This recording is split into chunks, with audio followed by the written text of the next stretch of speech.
এ রাজ্যে পরিবর্তনের সরকার এসেছে 1 মাস হলো। মন্ত্রিসভা সম্পূর্ণভাবে গঠন হয়নি। দিন দুয়েক আগে গঠন হলেও দপ্তর বন্টন হয়নি।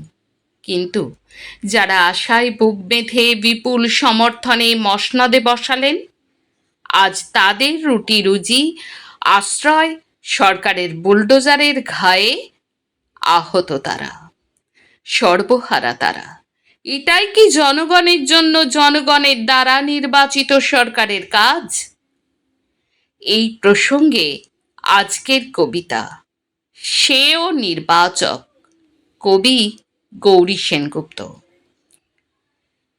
ছিন্নমূল বাদার টোপকে পুড়ে গেলে সেদিন লাগামহীন জনতার ভিড়ে, তখন সেই ভেলপুরি শকুনি ছক কষা হিসেবের গুণে কত দাম দিতে পেরেছিলে?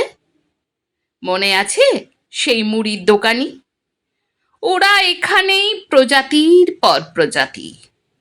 পথে দাঁড়িয়ে থাকা পলাশ গাছের নিচে তার হকারির চালা, প্রতি পাত্রে চানা, মুড়ি আর তেঁতুলের টক, সব কিছু মিলেমিশে এক মশলার ঠোঙা ছিল সেদিনের বিজ্ঞাপনে। আজকের নির্বাচক সে, মিথ্যার মিষ্টি মুখ পরিহাস করে যায় তাকে। এক কানাগলি থেকে পাশুটের ডাঁশ রাজপথ দিয়ে উদাসীন চলে গেছে।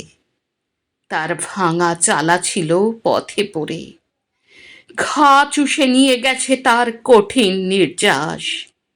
তারপর বদলেছে নিয়মের ইস্তাহার, এসেছে অনিবার্য বুলডোজার নিদারুণ দৈন্য মেপে। কেড়ে নিয়ে গেল তার ওইটুকু বর্তমান, দাম শুধে গেল উন্মার্গ ভাঙনে। শুধুমাত্র এনে দিতে পৃথিবীর শেষ রাতটুকু, শুধুমাত্র এনে দিতে পৃথিবীর শেষ রাতটুকু।